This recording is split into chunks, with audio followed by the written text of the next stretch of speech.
माता की, भारत माता की। आप सबको राम राम।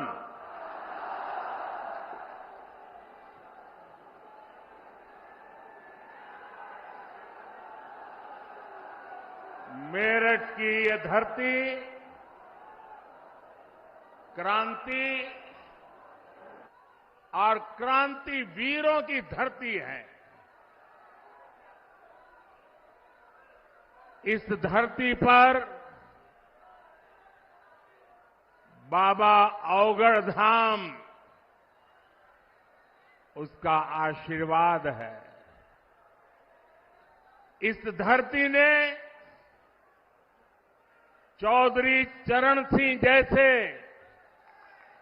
महान सपूत देश को दिए हैं। हमारी सरकार को उन्हें भारत रत्न देने का सौभाग्य मिला है। मैं चौधरी साहब को आदरपूर्वक श्रद्धांजलि अर्पित करता हूं, नमन करता हूं। साथियों, मेरठ की इस धरती के साथ ही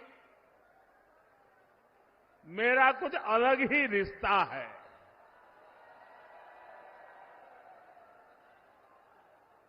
आपको याद होगा 2014 में और 2019 में मैंने अपने चुनाव अभियान की शुरुआत यहीं मेरठ से की थी।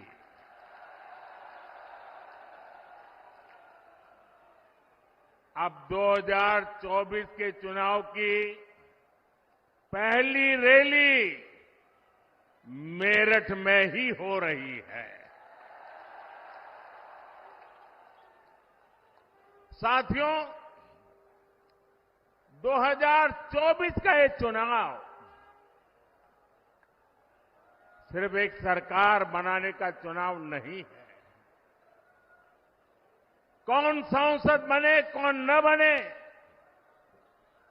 इसका चुनाव नहीं है। 2024 का चुनाव विकसित भारत बनाने के लिए है।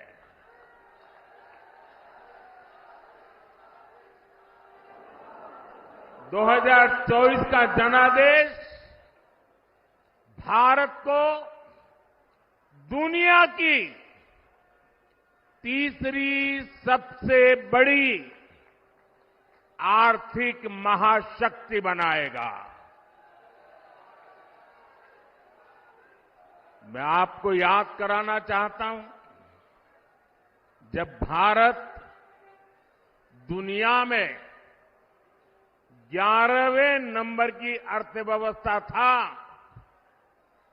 तो भारत में चारों तरफ गरीबी थी। जब भारत 5वें नंबर पर पहुंचा, तो 25 करोड़ देशवासी गरीबी से बाहर निकलने में सफल हुए। और मैं आपको गारंटी देता हूं, जब भारत दुनिया में नंबर 3 पर पहुंचेगा, तो देश में गरीबी तो दूर होगी ही, लेकिन साथ साथ एक सामर्थ्यवान, सशक्त मध्यम वर्ग देश को नई ऊर्जा देता होगा। और इसलिए आज पूरा देश कह रहा है, तीसरी बार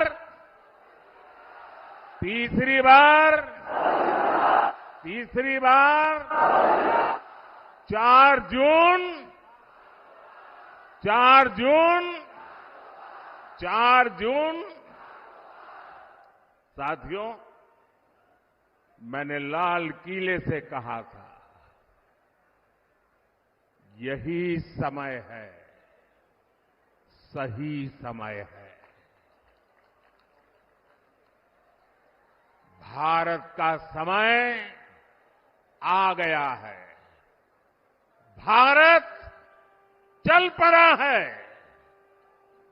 आज भारत में तेजी से आधुनिक इंफ्रास्ट्रक्चर बन रहा है। आज भारत इंफ्रास्ट्रक्चर के निर्माण पर अभूतपूर्व निवेश कर रहा है। आज हर सेक्टर में नौजवानों के लिए अनगिनत नए अवसर बन रहे हैं। आज देश की नारी शक्ति नए संकल्पों के साथ आगे आ रही है। आज भारत की साख दुनिया भर में, भारत की साख नई ऊंचाई पर है। इतना ही नहीं, पूरी दुनिया भारत को भरोसे से देख रही है।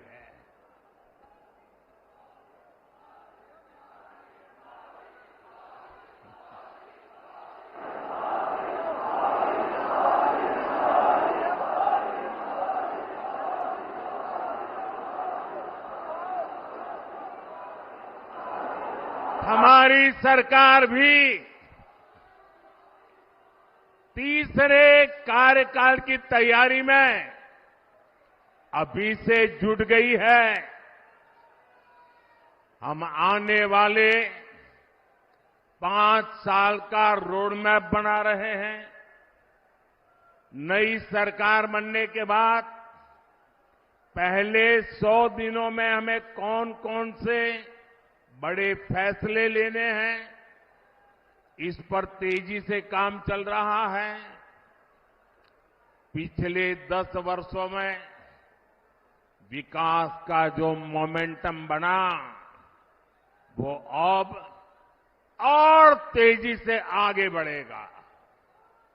इन 10 वर्षों में तो आपने विकास का ट्रेलर ही देखा है।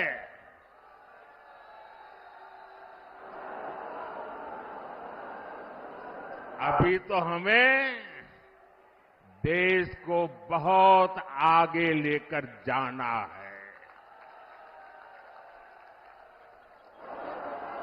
भाइयों और बहनों, मोदी को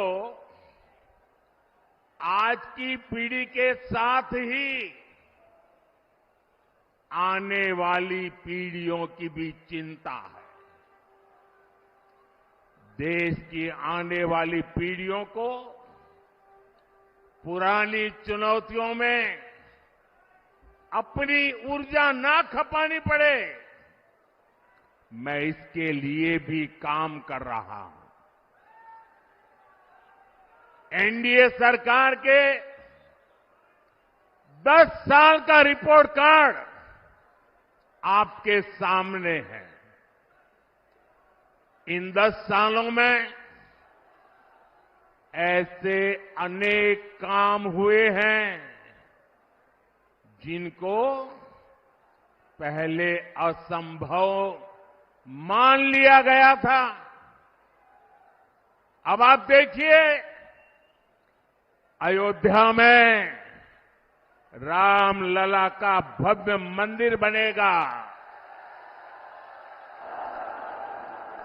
ये लोगों को असंभव लगता था, लेकिन राम मंदिर भी बना है और हर रोज वहां लाखों लोग दर्शन के लिए भी जा रहे हैं।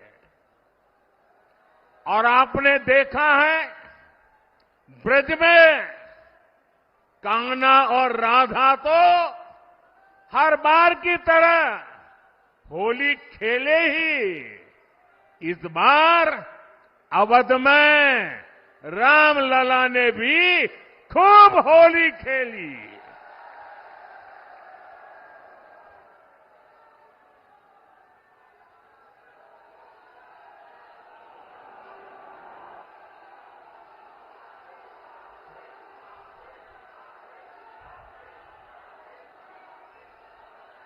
साथियों, हमारे देश में हमारी सेना को वन रैंक वन पेंशन को लेकर भी पहले कितने वायदे किए गए थे। कभी देश में वन रैंक वन पेंशन लागू होगा, ये हमारे सेना के जवानों ने आशा छोड़ दी थी। ये भी असंभव लगता था, लेकिन हमने न सिर्फ वन रैंक वन पेंशन लागू किया, बल्कि हमारे देश की सीमाओं की रक्षा करने वाले पूर्व सैनिकों को उनके हक का 1,00,000 करोड़ रुपए से ज्यादा दिया। साथियों, 3 तलाक के विरुद्ध एक सख्त कानून भी लोगों को असंभव लगता था। आज 3 तलाक के खिलाफ न सिर्फ कानून बन चुका है, बल्कि ये हजारों मुस्लिम बहनों की जिंदगी भी बचा रहा है। लोकसभा और विधानसभाओं में महिलाओं को आरक्षण भी पहले असंभव लगता था, लेकिन नारी शक्ति वंदन अधिनियम आज सच्चाई बन चुका है। साथियों, जम्मू कश्मीर में आर्टिकल 370 कभी हटेगा, ये भी लोगों को असंभव लगता था, लेकिन आर्टिकल 370 भी हटा है और जम्मू कश्मीर का तेज विकास भी हो रहा है। और इसलिए आज लोग बीजेपी के 370 सीटों का आशीर्वाद भी दे रहे हैं। साथियों, ये मोदी गरीबी से तपकर आज यहां पहुंचा है और इसलिए हर गरीब का दुख, हर गरीब की पीड़ा, हर गरीब की तकलीफ मोदी भली भांति समझता है। और इसलिए हमने गरीब की हर चिंता को दूर करने के लिए योजनाएं बनाई। गरीब को इलाज की चिंता न हो, इसलिए हमने 5 लाख रुपए तक के मुफ्त इलाज वाली आयुष्मान योजना बनाई।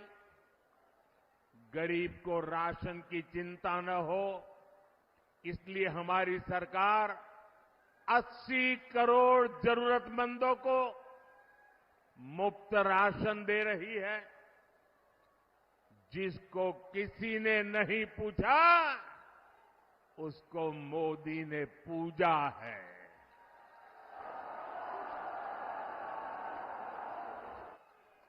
हमने गरीब को सिर्फ सशक्त ही नहीं किया है, बल्कि गरीब को उसका स्वाभिमान हमने लौटाया है। ये हमारी सरकार है जिसने 50 करोड़ गरीबों के बैंक खाते खोले। ये हमारी सरकार है जिसने 4 करोड़ गरीबों को पक्के घर बनाकर दिए हैं। ये हमारी सरकार है जिसने 11 करोड़ से ज्यादा शौचालय बनाकर महिलाओं की गरिमा की रक्षा की है। ये हमारी सरकार है जिसने 2.5 करोड़ से ज्यादा घरों में बिजली कनेक्शन देकर उनके जीवन से अंधेरा दूर किया है। भाई और बहनों, बीते 10 वर्ष देश में माताओं, बहनों, बेटियों के लिए सुविधा, सुरक्षा और सम्मान के रहे हैं। आने वाले 5 साल नारी शक्ति की समृद्धि के होने वाले हैं। देश में करोड़ों बहनों, बेटियों को हमने पहली बार उद्यमी बनाया। उनके लिए फौज के दूसरी नौकरियों के दरवाजे खोल दिए। पुलिस हो या फिर अर्धसैनिक बल हो, इसमें आज बेटियों की संख्या 2 गुने से अधिक हो चुकी है। मुद्रा योजना ने करोड़ों बहनों को पहली बार अपना बिजनेस शुरू करने का संबल दिया है। पिछले 10 वर्षों में 10 करोड़ बहनें स्वयं सहायता समूहों से जुड़ी है। इससे गांव की हमारी बहनों को अतिरिक्त कमाई होने लगी है और मोदी का सपना भी है और मोदी की गारंटी भी है। अब देश की 3 करोड़ महिलाओं को ये मोदी की गारंटी सुन लीजिए और 2029 में मेरे से हिसाब भी मांग लेना। ये मोदी की गारंटी है। 3 करोड़ महिलाओं को लखपति दीदी बनाने पर काम कर रहा है। साथियों, नमो ड्रोन दीदी योजना भी गांव में बहनों का भाग्य बदलने जा रही है। इसके तहत महिला स्वयं सहायता समूहों को आधुनिक ड्रोन दिए जा रहे हैं। ये ड्रोन हमारी खेती का भविष्य बदलने वाले हैं, खेती का काम आसान करने वाले हैं। जब गांव की बेटियां ड्रोन पायलट बनेगी तो उनका गौरव भी बढ़ेगा, उनकी कमाई भी बढ़ेगी और किसानी भी सरल हो जाएगी। साथियों, बीते 10 वर्षों में देश ने देखा है कि भ्रष्टाचार के खिलाफ कितनी बड़ी लड़ाई हमने शुरू की है। हमने सुनिश्चित किया है गरीब का पैसा बीच में कोई और न हड़प पाए। हमारी सरकार ने कागजों से 10 करोड़ फर्जी लाभार्थी हटाए हैं। आप हैरान हो जाएंगे। पहले ऐसी सरकार चलती थी जिसका जन्म नहीं हुआ, ऐसे लोगों के नाम पर पैसे जाते थे। ऐसे 10 करोड़ नाम हटाने की मोदी ने हिम्मत की है। और ऐसा करके हमने आपके देशवासियों के 3.25 लाख करोड़ रुपए गलत हाथों में जाने से बचाए हैं। लेकिन भाई और बहनों, मैं भ्रष्टाचार पर कार्रवाई कर रहा हूं, इससे कुछ लोग बौखला गए हैं।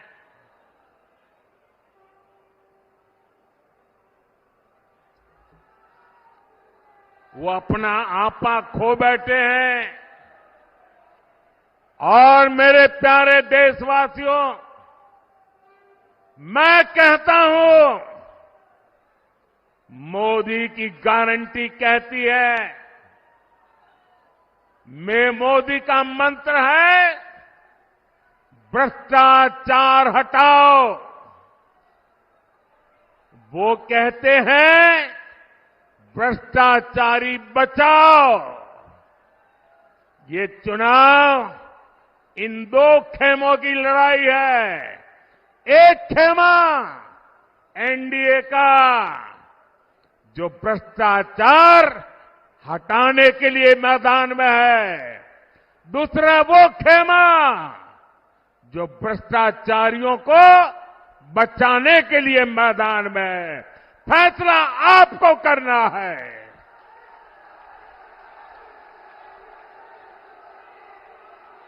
क्या भ्रष्टाचारियों को बचाना है? क्या भ्रष्टाचारियों को बचाना है?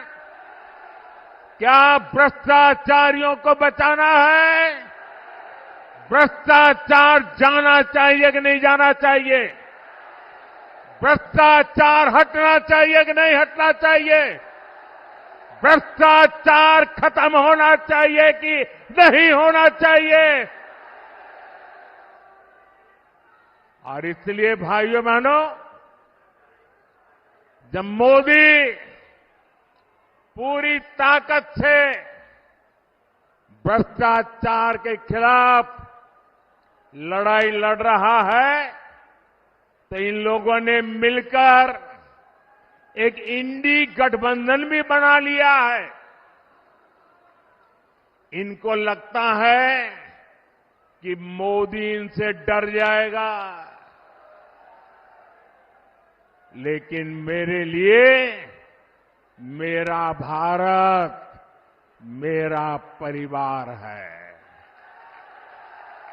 मेरा भारत मेरा परिवार है। मैं अपने देश को भ्रष्टाचारियों से बचाने के लिए जो कदम उठाए जा रहे हैं, उनके खिलाफ एक बहुत बड़ी लड़ाई लड़ रही हूं। और इसलिए बड़े बड़े भ्रष्टाचारी आज सलाखों के पीछे हैं।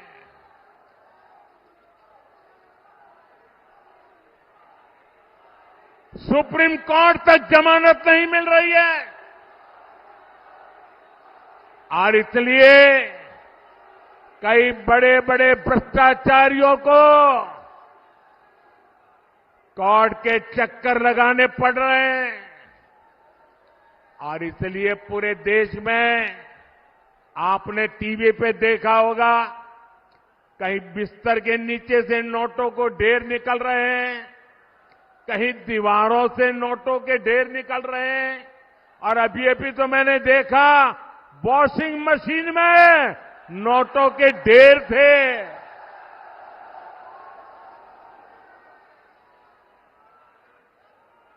साथियों, मैं भ्रष्टाचारियों पर सिर्फ कार्यवाही नहीं कर रहा, लेकिन मेरे देशवासी मेरी बात समझ लीजिए। मेरी गारंटी है, इन भ्रष्टाचारियों ने, इन बेईमानों ने जिसका धन लूटा है, उस धन को मैं लौटा भी रहा हूं। कांग्रेस की सरकार के दौरान गरीबों का, छोटे निवेशकों का, बैंकों का हजारों करोड़ रुपए हड़प लिया गया था। आपको खुशी होगी साथियों, हमने भ्रष्टाचारियों की संपत्ति जब्त करके 17,000 करोड़ रुपए, कितने? 17,000 करोड़ रुपए। कितने? 17,000 करोड़ रुपए से ज्यादा मैंने उन जिनके पैसे गए थे उनको वापस लौटा दिया है।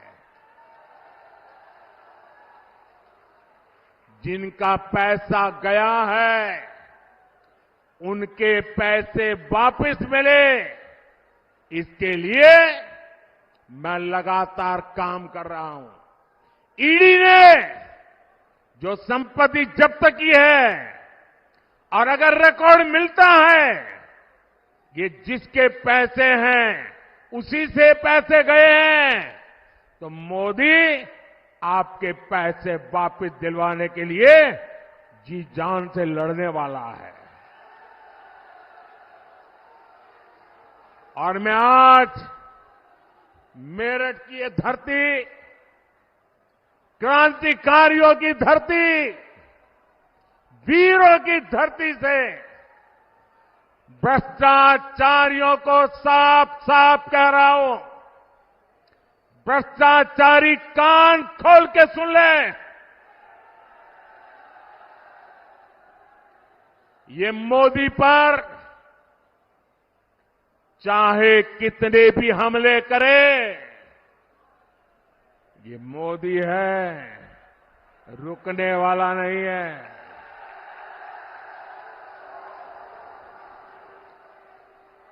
भ्रष्टाचारी चाहे कितना ही बड़ा क्यों ना हो, एक्शन होगा, जरूर होगा। जिसने देश को लूटा है उसे लौटाना ही पड़ेगा, ये मोदी की गारंटी है।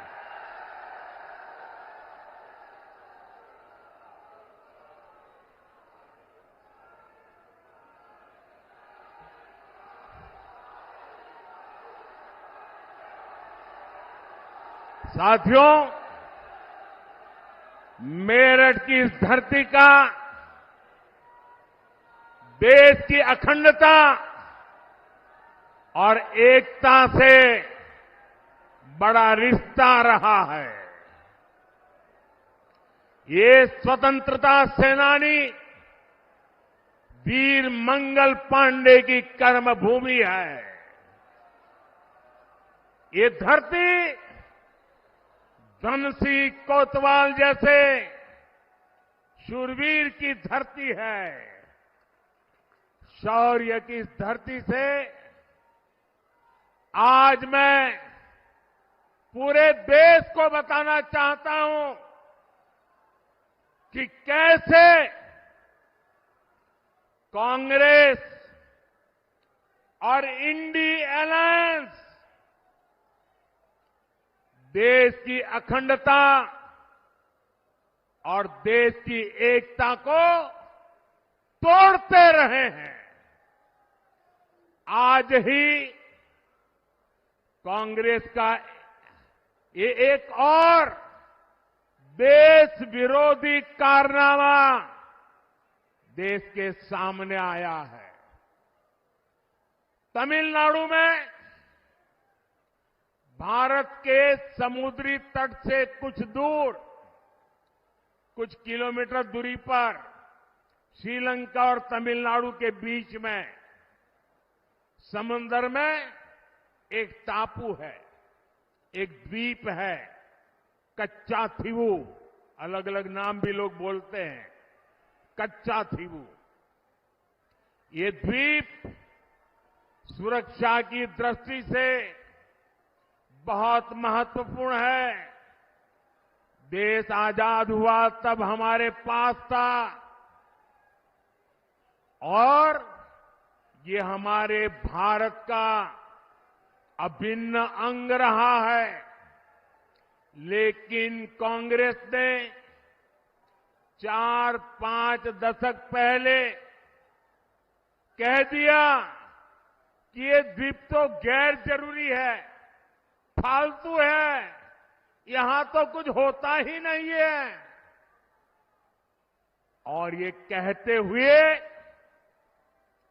मां भारती का एक अंग आजाद भारत में ये कांग्रेस के लोगों ने, इंडिया अलायंस के साथियों ने मां भारती का एक अंग काट दिया और भारत से अलग कर दिया। देश कांग्रेस के रवैये की कीमत आज तक चुका रहा है। भारत के मछुआरे मछली पकड़ने के लिए समंदर में जाते हैं, तमिलनाडु के हैं, केरल के हैं, पुडुचेरी के हैं, तेलंगाना के हैं, आंध्र के हैं, इस द्वीप की तरफ जाते हैं तो इन्हें गिरफ्तार कर लिया जाता है, उनकी बोट को कब्जा कर लिया जाता है। ये कांग्रेस के पाप का परिणाम है कि हमारे मछुआरे आज भी सजा भुगतते चले जा रहे हैं। और कांग्रेस पार्टी इतनी बड़ी उनकी पाप के जब बात आती है तो कांग्रेस की बोलती बंद हो जाती है। डीएमके जैसे दल जो कांग्रेस के साथी हैं, वे भी मुंह पे ताला लगा करके बैठ जाते हैं। आप मुझे बताइए, क्या ऐसा इंडी गठबंधन जिसने मां भारती का टुकड़ा करके दे दिया, क्या ऐसा गठबंधन देश हित में कोई फैसला ले सकता है क्या? देश का भला कर सकता है क्या? देश को एक रख सकता है क्या?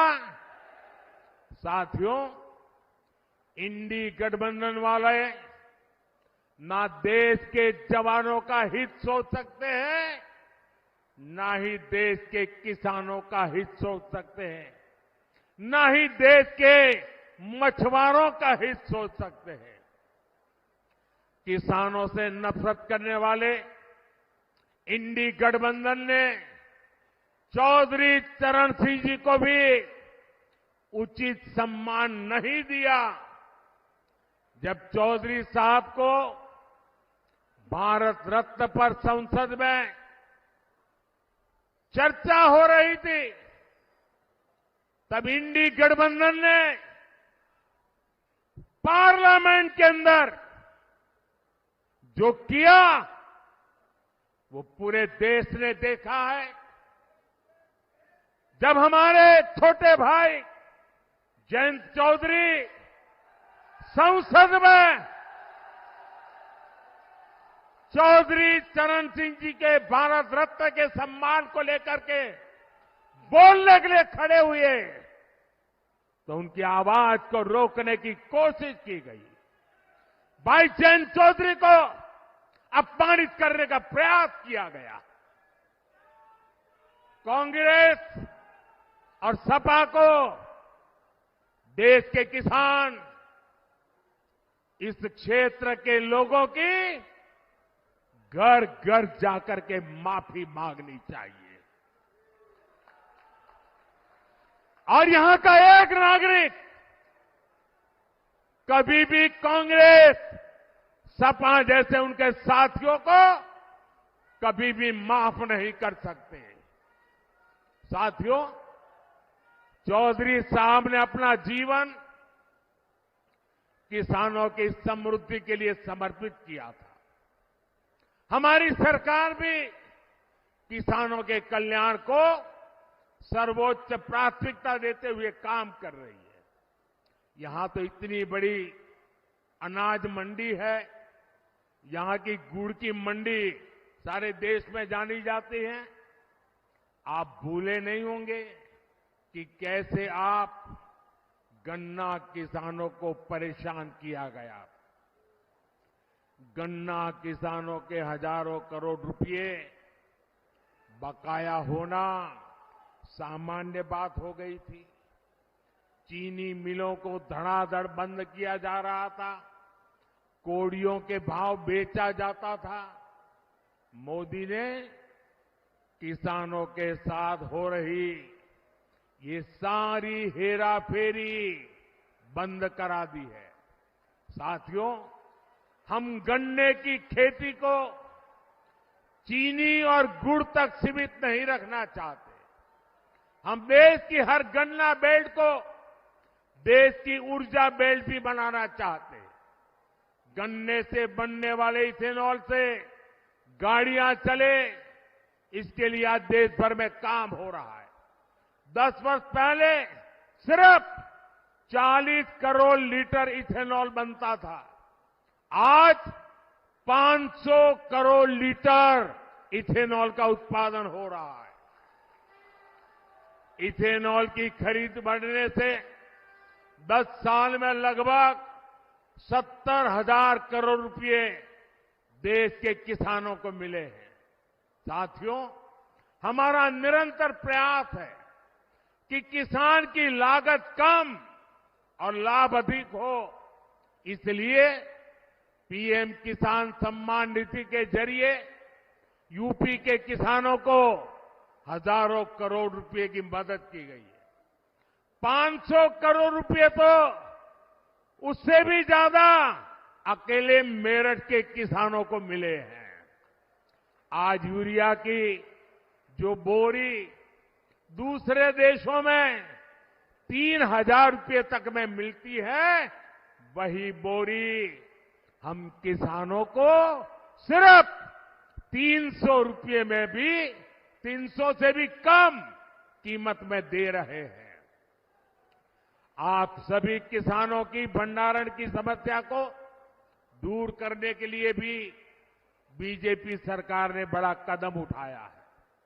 हमने दुनिया की सबसे बड़ी भंडारण योजना की शुरुआत की है। इसके तहत देश में 2 लाख से ज्यादा गोदाम बनाए जा रहे हैं।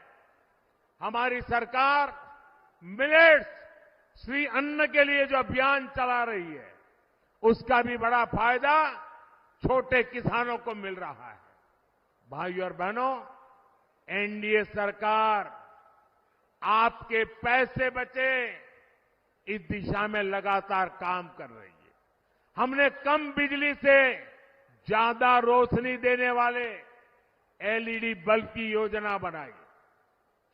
इससे गरीब और मध्यम वर्ग के बिजली बिल में हजारों करोड़ रुपए बचे।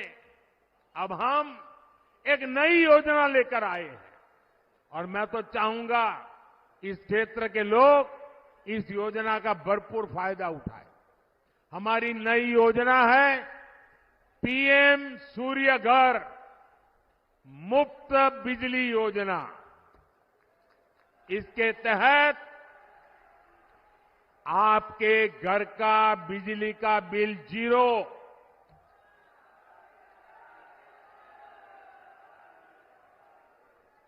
फ्री बिजली हर परिवार को मिलेगी। इस योजना, अब योजना क्या है घर की छत पर सोलर प्लांट लगाने के लगभग 75,000 रुपये तक सरकार मदद करेगी। कुछ हफ्ते पहले योजना शुरू हुई है। अब तक 1 करोड़ लोग जुड़ चुके हैं और मैं वादा करता हूं, चुनाव समाप्त होने के बाद सरकार बनते ही मैं इस काम को और तेज करने वाला हूं, ताकि आपका बिजली का बिल 0 हो जाए। साथियों, ये भाजपा सरकार है जो इस पूरे क्षेत्र में विकास को नई ऊंचाई पर ले जा रहा है। देश का पहला नमो भारत ट्रेन कॉरिडोर दिल्ली से मेरठ तक बना है। आज मेरठ जिले से होकर 3 अलग अलग एक्सप्रेसवे गुजर रहे हैं। मेरठ मेट्रो पर भी तेजी से काम चल रहा है। हमारा मेरठ फ्रेट कॉरिडोर से भी कनेक्टेड है। यहां मेजर ध्यानचंद स्पोर्ट्स यूनिवर्सिटी बन रही है। मेरठ एक बड़ा एजुकेशन हब भी बन रहा है। जिस प्रकार का इंफ्रास्ट्रक्चर मेरठ में बन रहा है, उससे यहां हर प्रकार के छोटे बड़े उद्योगों का विस्तार होगा। नौजवानों के लिए रोजगार के नए अवसर बनेंगे। साथियों, इस रैली में बीजेपी के कार्यकर्ताओं ने, आरएलडी के कार्यकर्ताओं ने, एनडीए के हमारे सभी साथी दलों ने भारी मेहनत की है। एनडीए ने इस क्षेत्र में बहुत मजबूत उम्मीदवार खड़े किए हैं। हमारे अरुण गोविल जी, राजकुमार सांगवान जी, संजीव बालियान जी, भाई चंदन जी, प्रदीप चौधरी जी, हमारे इन साथियों को भारी मतों से विजयी बनाने के लिए मैं आप सबसे प्रार्थना करने आया हूं। और इसलिए बैठ सकते हैं। इसलिए 19 अप्रैल और 26 अप्रैल को आप गर्मी कितनी क्यों न हो, वोट डालने के लिए जरूर निकलना है। वोट डालेंगे ना? और ऐसे भी डलवाएंगे ना? घर घर जाएंगे ना? आपका वोट विकसित भारत के लिए होगा। आपका वोट देश हित में और बड़े निर्णय के लिए होगा। और इसलिए आप मेरे साथ बोलिए, आप सब मेरे साथ बोलिए, विकसित भारत के लिए 400 पार, विकसित भारत के लिए, विकसित भारत के लिए, गरीबी से मुक्ति के लिए, गरीबी से मुक्ति के लिए, युवाओं को नए अवसर के लिए, युवाओं के नए अवसर के लिए, नारी सशक्तिकरण के लिए, नारी सशक्तिकरण के लिए, किसानों की समृद्धि के लिए, भ्रष्टाचारियों को जेल भेजने के लिए। साथियों, आप मेरा एक काम करेंगे? ऐसे नहीं, हाथ ऊपर करके बताइए। मेरा एक काम करेंगे? ये मेरा पर्सनल काम है, करेंगे? चुनाव वाला काम नहीं है, करेंगे? पक्का करेंगे? मेरा काम बहुत छोटा सा है। आप घर घर जाना और हर घर जाकर के कहना, हमारे मोदी जी मेरठ आए थे और मोदी जी ने आपको प्रणाम भेजा है। मेरा प्रणाम घर वगैरह पहुंचा दीजिए। मेरे साथ बोलिए, भारत माता की, भारत माता की, भारत माता की, भारत माता की। बहुत बहुत धन्यवाद।